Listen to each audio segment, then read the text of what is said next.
Hello, everyone. In this series of drugs in dermatology, today we have come up with a wonderful molecule. And here I'm presenting Dr. Ram Dhanuka, who finished his MBBS from MGM Aurangabad. And here he's working as a final year resident in MIT, MIMSR Latur. So he's doing his final year MD. And do you know what does he love? He wants to explore this whole world. That is his passion. And he's a man of technology. So today, let's know from Dr. Ram Dhanuka which secret molecule is going to open up from the Pandora box for all the postgraduate students. So welcome, Dr. Ram, and please tell us which is the molecule that you're going to talk today. Thank you so much, ma'am, first of all, for inviting me here. And we all will be discussing today a molecule called as JAK inhibitors. They are a relatively newer kind of drugs and approved recently by the FDA in 2012 and made in collaboration with the company called as Pfizer. So there are so many diseases and everything to explore with these drugs, and they are relatively safer compared to the other immunosuppressants. Example: cyclosporin, myclophenolate mofetil, etc. And they are present in tablet form as well as application of cream form. So ease of use is also there, and it is wonderful. So we are going to explore on JAK inhibitors, that is tofacitinib. But there are many more JAK inhibitors. So we are going to just explore this particular molecule. I would like to know, Dr. Ram, what is the history of this JAK inhibitors? And how did it come into picture? Is there any story interesting behind it? yeah, ma'am. First of all, it was included in the class called as DMARDs. This is modifying anti-rheumatic drugs, and it was used for rheumatoid arthritis and those rheumatic disorders. But after exploring these drugs for skin disorders like vitiligo, alopecia areata, the results were wonderful, and therefore many studies came into action, and the results are also wonderful. Yes. So this was a short introduction and the history of JAK inhibitors. Now, as I read recently, from 2001 to 2018, there are around 148 research articles on JAK inhibitors. So it's not a very old drug, though we have started using now, because initially it was an off-label. So many studies have been done as an off-label drug, but now it has been FDA approved for many conditions in dermatology.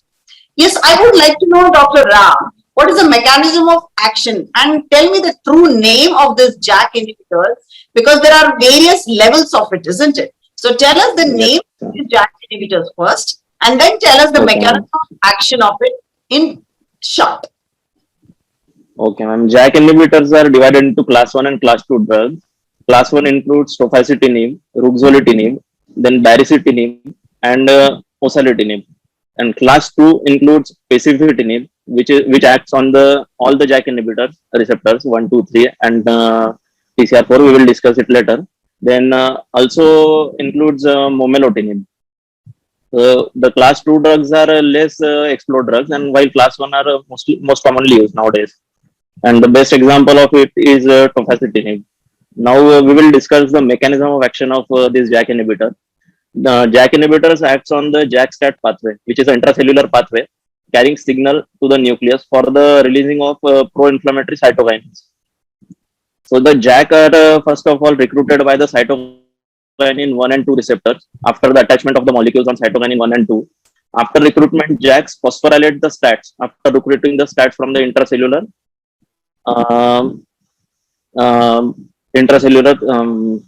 so the JAK recruits the STAT from the cytoplasm, and after recruiting, they phosphorylate the STATs. And after phosphorylation of the STATs, the protein transfers to the nucleus, and after the nucleus, they influence the genetic material to produce the pro-inflammatory cytokinins. Yes, ma'am. This is the mechanism. All that whole cytokine that is totally being released, the JAK inhibitors are going to stop the release of cytokines. Is that what you mean, Dr. Ram, in simple words? Yes. So we are going to just stop the cytokine cascade which is happening. So whatever inflammatory mediators which are going to release all the cytokines is going to be blocked by the JAK inhibitors. Yes? Exactly. Yes. Yes. Wonderful. That's mostly on the cytokinin 1 and 2 for the blockade of the JAK-STAT totally pathway, and therefore mostly useful in various conditions. Yes. Okay. Now, we know that this drug is available in the tablet form as well as in the local form. But as much as I know, in India, we have been just using the oral form of Oral tablet. form, yes, ma'am. And tell us, how exactly does this drug metabolize and what is the excretion? What is the pattern? Yes, ma'am. The main metabolism route is the liver, and it metabolizes by mainly three paths: and demethylation, oxidation, and glucuronidation. And after the Demethylation, oxidation, and glucuronidation. glucuronation. Yeah. Yes, and the excretion is by two pathways: hepatic as well as renal. 70% excretion is by the hepatic pathway, and 30% is by the renal pathway. And they are relatively safer. So far, no major side effect has been observed in normal population. Wonderful. Yes, Dr. Ram. We want to know what is this JAK family and STAT family. Can you just enlighten Yes. particular Yes, ma'am. aspect to us? And there are various members in this family. The JAK family has the JAK 1, 2, and 3, as well as tyrosine kinase 2 receptors. This is the JAK family. Whereas there are many members in the STAT family, starting from STAT 1, 2, 3, 4, 5A, 5B, and 6. So these are total 7 members in the STAT family. And various drugs like tofacitinib and ruxolitinib acts on different members of the JAK and STAT families. So here I would like to explain the action of the drugs in short. So tofacitinib acts on the JAK 1 and 3 member of the JAK family. Ruxolitinib acts as well as baricitinib. It acts on the JAK 1 and 2 member, and the omalitinib acts on the JAK 1 receptors only. And there is a special drug in the class 2 class called as pacifitinib, and it acts on all the members of the JAK family. And so it is very useful for blocking all the members. So right now, tofacitinib is available. So that is acting Yes. as JAK 1 and 2.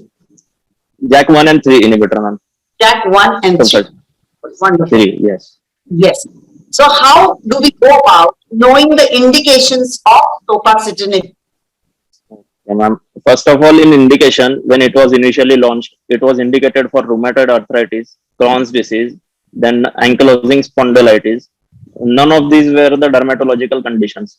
But as we move forward and explore the drugs, now we have various dermatological indications also. Most commonly, they are used for vitiligo, alopecia areata, then psoriasis, psoriatic arthritis, as well as ACD. Yes, and many more and it is being There are some tried connective for tissue many more other disorders. conditions. Yes. Yes, ma'am. There are various connective disorders it is used for. So primarily it is in vitiligo, in alopecia areata, Yes, which ma'am. is extensive, Areata. like in alopecia totalis, alopecia universalis, Yeah. it is used. Yes, And ma'am. psoriasis and psoriatic arthritis. These are the Psoriatic common, arthritis. but uncommon ones are definitely the connective tissue disorders. Also, it has been used. Yes, ma'am.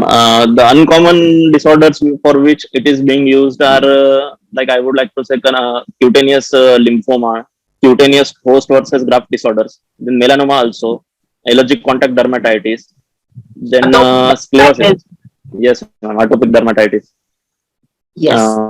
Yes. These are some uncommon conditions. Wonderful. Now, every drug has its own adverse reactions, adverse effect. What are the adverse effects of molecule, Dr. Ram? Adverse effects are divided into two parts: absolute and relative. So the absolute adverse indication is hypersensitivity to the drug itself, while relative indications are infection, then pregnancy, lactation, lactating mothers, and hepatic disorder, renal disorder stage 4. These are some relative contraindications for the drug. And ma'am, I would, Adverse effect which people encounter, Dr. Ram. the most common adverse effect encountered are hepatic disorders, ma'am, because mostly the metabolism is by the hepatic pathway only, and reactivation of the. How long does this take to, manifest the hepatic disorder? Because it is not going to be acute, isn't it? No, ma'am, it is not acute, and it has been given to the even pediatric population aging from 12 to 17-year-old for even 6 to 8 months, and the dosage was 5 mg BD, and no adverse effect was observed, ma'am. So it is relatively safer. Okay. So when it compares to other immunosuppressive drug, definitely this is a Yes, wonderful immunomodulator wonderful. Yes, drug which is going to stop the cytokine havoc. Yes. yes, ma'am. Let's turn towards the dosages of the JAK Yes, inhibitors. That is especially, yes, let's talk about tofacitinib. What's the dose and which strength it is available in India? yes, ma'am. In India, it is available in 5 gram 5 mg tablet by various companies like Intas, etc. And most commonly administered dose is 5 mg BD. And if you want to give single dosage, then 12 mg tablet is also available, but it is not available in India. And also topical preparations are available. So As mostly per we are body using 5 weight, mg as you BD. spoke in regards to children, Dr. Ram, as per Yes, body ma'am. weight, is there any method to give for children? No, I mean, it was administered first 5 mg OD to see any side effects are there. But as we move forward, we used in BD dosage and no major side effect was observed. Okay, so it is Yes. 5 mg OD and then BD in case of Then pediatric BD. population. But in case of Yes. adult, is it the same dose, Dr. Ram? Yes, ma'am. Same, it is same dose. But if you want to give higher dose, stat than 12 mg tablet is available. But it is less effective as compared to the BD dose. Yes, Dr. Ram.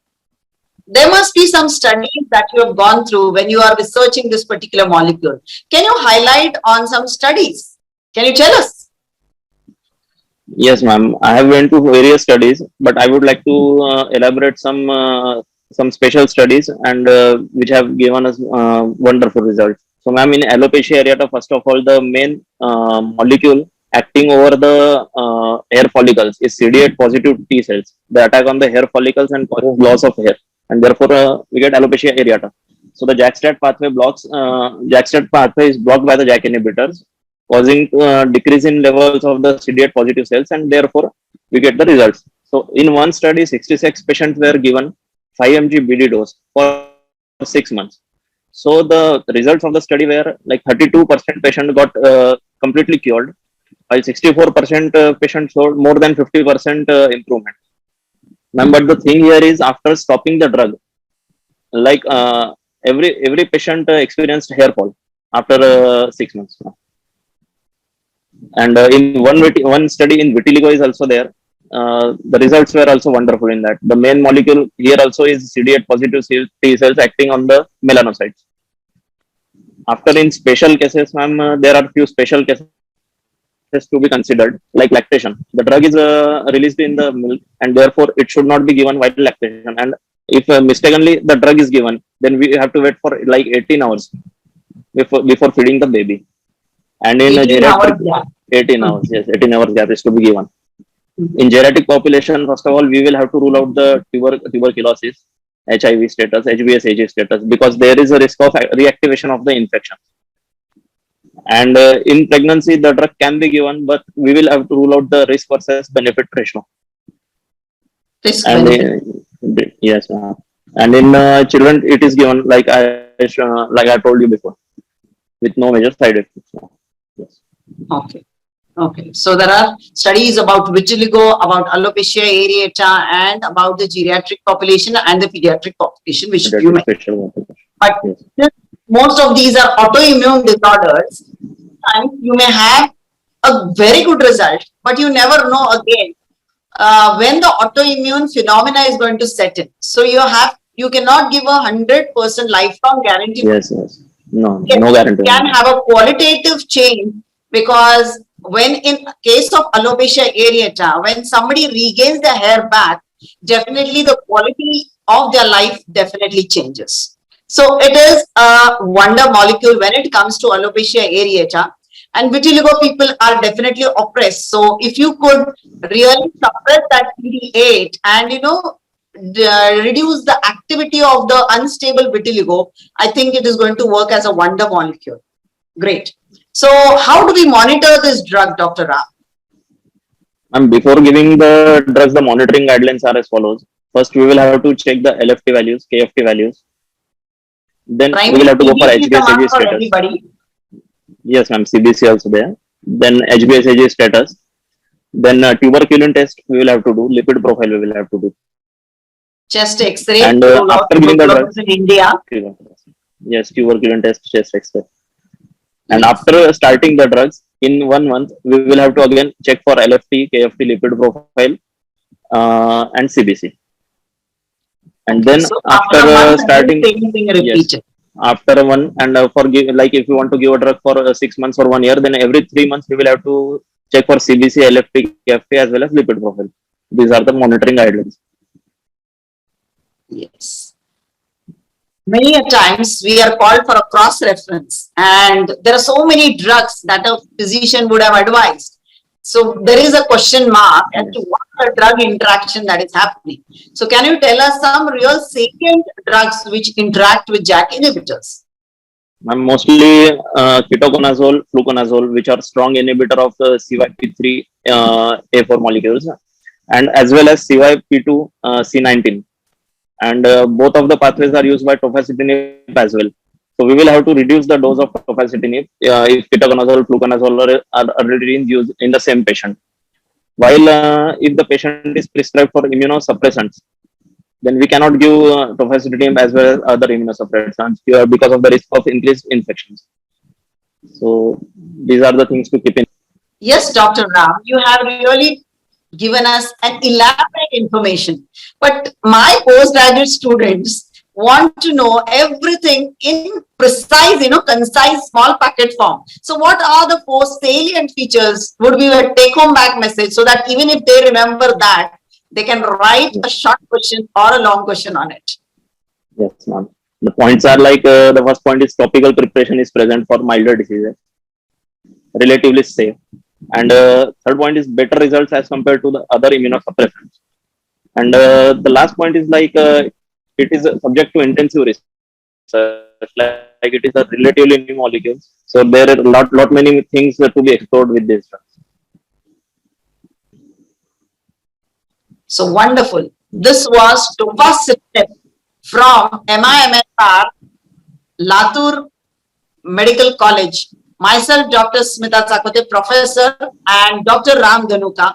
We have given you a small overview of tofacitinib, but that doesn't really cover all the points. So if you have some more additive points, you can definitely write down in the comment box. And if you want us to improve on this particular way of drugs in dermatology, don't forget to comment, because we are just in the beginning infant stage of presenting drugs in dermatology. So stay tuned to our YouTube channel and help us grow, and let's together learn drugs in dermatology. Thank you, Dr. Ram Dhanuka, for sparing this Thank you so much, ma'am. time and reading this particular molecule for all of us. Thank you.